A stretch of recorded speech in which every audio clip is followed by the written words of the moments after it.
What's going on, Mom and Dad? Brad and Greta Zude, Parenting with the Zudes podcast. And on this episode, I think we're just going to call it When Toddlers Bite. I think they should have like Shark Week, and then there's like Toddler Biting Week, right? Yeah. But in this episode, we're going to talk about toddler biting, what's okay, what's not okay, at what age should it really be done with, at what age is it just toddlers being toddlers, and most importantly, how do you fix it? What the heck do you do when a toddler bites? So if you're listening to this on the podcast, thank you so much. Don't forget to follow us, like us, leave a 5-star review, all that kind of good stuff. And you can head on over to YouTube where you can see us inside the studio watching this live. And if that's where you are now, thank you so much. Hit that like button, hit the subscribe button. It actually helps out with the YouTube algorithm and really means a lot to us. Mean the world to us, actually. I think that's what I say all the time. It mean the world to us. The world, huh? Yeah, the world. The whole world. The whole world. But so it's been kind of so for those of you, just in case this is your first time here, Greta and I, we have 8 kids, and we just had baby number 8 a few weeks ago. Well, 7 weeks ago. Mm-hmm. And it was funny because it was technically Aubrey is her name, little girl, beautiful.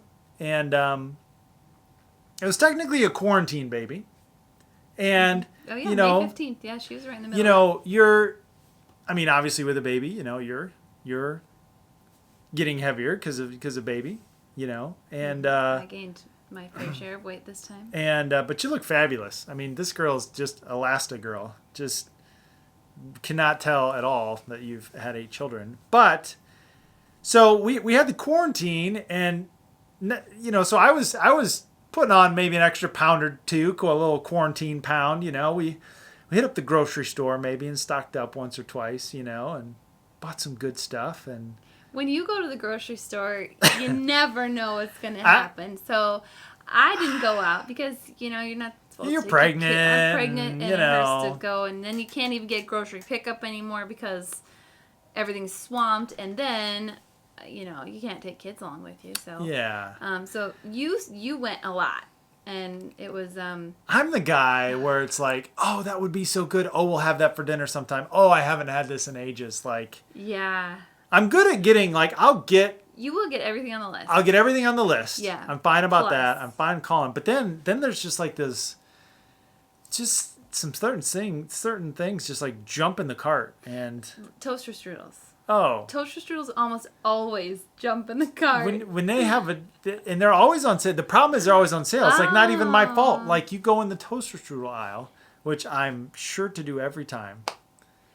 And it's rough. Like banana chips. I mean, you can't go to the store and not get like some banana chips, dip them in some honey roasted peanut butter. Ugh. To die for.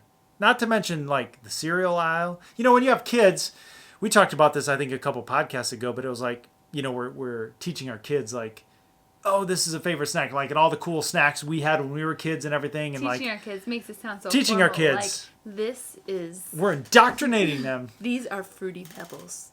They come in red, orange, yellow. But, like, there's always a cereal in the aisle where it's like, oh, my gosh. Like, we haven't had Cinnamon Toast Crunch yet, right? Like, that's important for our children to know. Important. Very important. The world, important, toaster strudels and Cinnamon Toast Crunch. I don't know. You need to be well-versed on how to get sugar in the morning. I mean, of all the ways you can put sugar in your body, it should be first thing in the morning, right before school. Mm-hmm. Right before your mother tries to teach you school and tries to make you focus. Yep. And see, I don't see the effects because I eat breakfast and then I leave, and then I just leave you with some wound up scoundrels that are bouncing off the ceilings. That's why my kids are like, do we have to have eggs again? Like protein. So I started to eat different, and I started walking. So here's the deal. It's funny. I'm 6'1", 195 pounds, 198 pounds. So I'm not, whatever, but I have a weak core. I'm not a runner. Like I was never just like one of these guys in college or whatever that just like, oh, hey, let's, go run 3 miles. Like that was never. Running is painful. That's not whatever I did. Running is painful. I saw a video on YouTube today. I didn't watch it, but I was thumbing through it where this, some big time YouTube prankster guy shot this video where he's driving in the car and he pulls up next to these people running and asks them if they need a ride. Like he's confused. Like, why are you running? Like, do you need a ride? Like, you can get in. You totally don't have to run. And I don't know. It's funny. So we live in a nice neighborhood where it's mostly 55-year-olds and up for the most part. There's some young families, but you got all the moms and stuff out walking in the morning. So like I've become a member of like this elite. Elite. Well, I was gonna say fraternity, but it's probably closer to a sorority than a fraternity of all the ladies out there, doing their speed walking. Their speed walking, like I want to look like I'm running, but I'm really walking, kind of like that thing you do like in the crosswalk, when a car's there and like you act like you're hurrying up, but you're actually like not really moving any faster. You just want to like signal to the person and kind of act like you care, but you're not actually going faster. Is that how you look when you walk? Yeah. Well, or you want to look like the ladies? I don't know. You want to fit in? I don't know how I look. It's probably not my best moments. That would be how I would describe that. So, and you started working out. Yeah, I started working out again, which is nice. It's nice. Having a baby in May is a little bit frustrating because I want to like get fit in all of my summer clothes that I love and my favorite t-shirts and my favorite skirts and things that I really enjoy wearing, and they're just not quite there. Like we're just not quite there. So yeah, I started working out again, and I like the weightlifting and just at home free weight kind of thing, but I like the strength building as opposed to a lot of cardio. So that's what I do. And I should probably do more strength training. Probably. I've been trying to get you to do it with me, but you don't want to. So I read this book. It's called The Miracle Morning, and I highly recommend it if you're this person that like always sleeps in but wishes you were this person that got up at like 6:15 every morning and like read your Bible and read a book or started the day off and whatever. And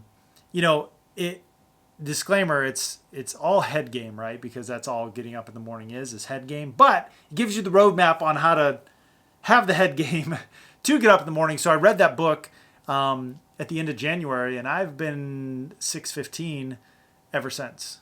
I mean, I've missed like a handful of days, maybe.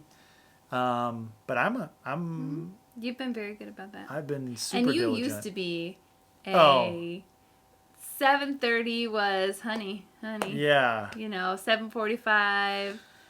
Yeah. That used to be your game. Yeah, I'm up an hour to an hour and a half earlier than I was for most of my life. Mm-hmm. Yeah, you've been doing a good job about that.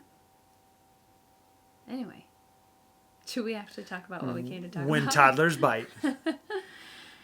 All right. So, toddler biting.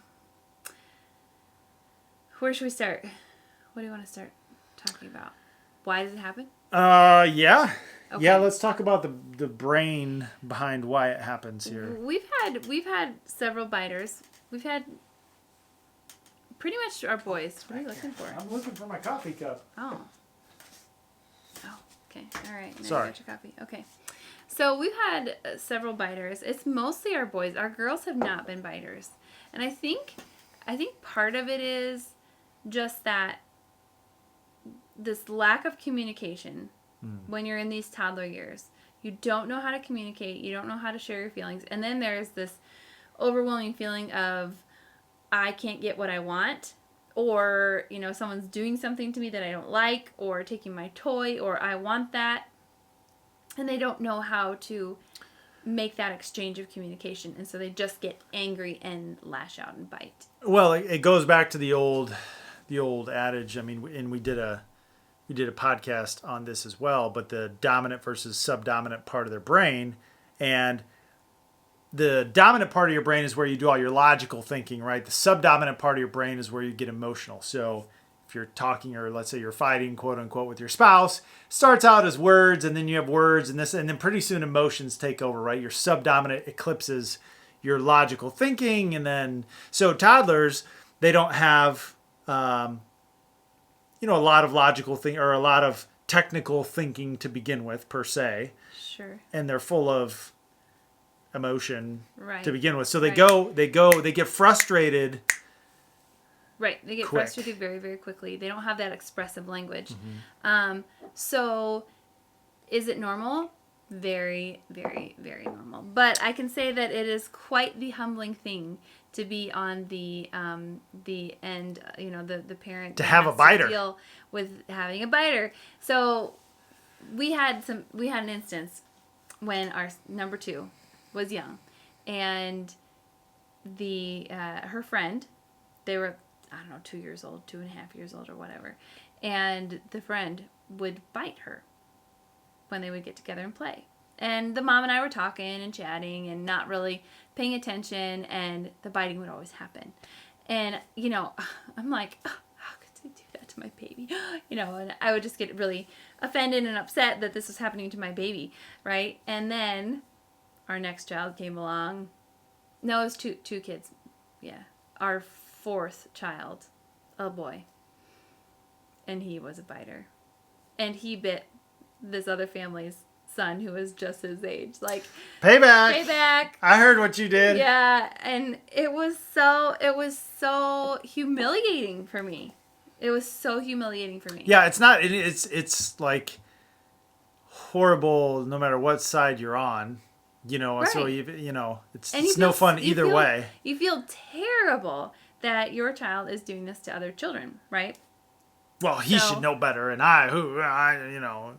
no, he's just a toddler. Yeah, they're a toddler, but and then you got other parents that are probably really upset with you, and thankfully we were really good friends with these people, and we could talk it through. And very gracious, and they understand. Yes, it's a two-way street, and yeah, absolutely. So it was good, and but we've had some biters. Mostly our boys. So how do we deal with that? I always, when I'm talking to people about biting, one of the most important things to do is catch it before it happens. Because it's kind of this habit that they get into. It's like, I'm frustrated, I'm upset, and I don't know what to do, so I'm gonna go for it. And we have to break this habit and teach them how to deal with it. So we have to give them the words, and they might not be expressive yet with their language, so we have to give them some kind of tool to deal with that, frustration. So just the other day, our older daughter goes to pick up the younger one, and he didn't want to be picked up, so he bit her. And so what I'm counseling my older children, like, you need to ask before you pick him up. Well, I don't blame him. Poor guy is so frustrated, like. I don't blame him for biting. Yeah. It's his only defense mechanism. So with we have 8 children, right? And everyone loves the baby, or he's not the baby anymore, the little one. And people are constantly picking him up and showing him something, and they're like touching him and whatever. And we're always like, put the baby. He's not a toy. Okay, you just let him go. He's not a toy. And enough is enough for him at some point. Yep. Like, he says, "I'm done," and he doesn't know how to say that. Right. So, so while I'm training our older children to, if you'd like to pick Thomas up, you need to ask him. Say, "Would you like to come here?" And instead of just going and picking him up. But then for him, I'm also training him on the other side to say, "No, thank you," or "Please no," or some sort of something, whether it's sign language or if it's a word or something. I'm trying to get in the middle of that before it happens. And that means that I have to keep my eye on him. And that means that, especially when sometimes the older ones can be my eyes these days, which is nice, because they're almost 12, almost 10, 8 years old, and that's nice. But when we only had the littles, I had to be really, really with it and intentional, watching all the time when I knew that okay, these two they don't mesh very well. Now these two tend to have a problem together, or these two tend to get into it, whether we're with a friend or a sibling. So I was always there watching and waiting for those signs, just those first signs of the pull of the toy that both of them wanted, or that first like squeal of I'm not happy, and that breaks the cycle. That starts to break the cycle. There's no quick fix for biting. There's no quick fix, because it's a matter of teaching them how to deal with their emotions, right? And you won't solve the biting problem in a week. So what do you do when a toddler bites? All right, so being with our friends, being with our family, that is a privilege. It's a privilege to play together. So when we can't handle that privilege, when we can't be trusted, and there's one thing, it's one thing to be, this was just out of pure frustration biting. And I don't know these things are happening to me, and I don't want them to happen to me, and so I need to do something to get out of these circumstances. Someone's picking me up and I can't, I don't know what to do. So that's one thing. But if your toddler is characterized by just, hey, I want that toy, I think I'll bite for it. If that's the characterization and it's continually happening, then that needs to be dealt with very aggressively. Like, you can't handle the freedom of being with your friends because you can't treat them properly. And I can't watch you every second of the day. So, you know what? While everybody else is playing, and I can't watch you, that means you are sitting at the counter while I make dinner. And I think it's important to address that with your friends. When you're going to a play date at Chick-fil-A or over to someone's house or whatever the deal is, just be humble and real and be like, hey, listen, Sally is going through this biting phase, and chances are Sally is going to bite Billy, and I'm really sorry. Like, I'm going to make sure while we're having coffee here chatting to keep my eye on them as best as possible, but I'm sure it's going to happen, and I'm very sorry. And just talk about it, bring it up, let them know. And you don't have to do the whole, I'm just so shocked and da da da da da da da da. Things happen, and it happens to everybody, and you can deal with it with grace. And like Greta said, the more you can head it off, the better off you are. Right. So when it does happen, though, because it just will. When it does happen, though, removing that child for a time as a consequence. Like, this is not right, and you need to put these two together. I bite, there's a consequence, and I'm not going to like that. And so removal and isolation is a fairly effective consequence for a toddler who bites. So it's showing you didn't treat this situation properly, you didn't treat these people properly, and now we can't be with them.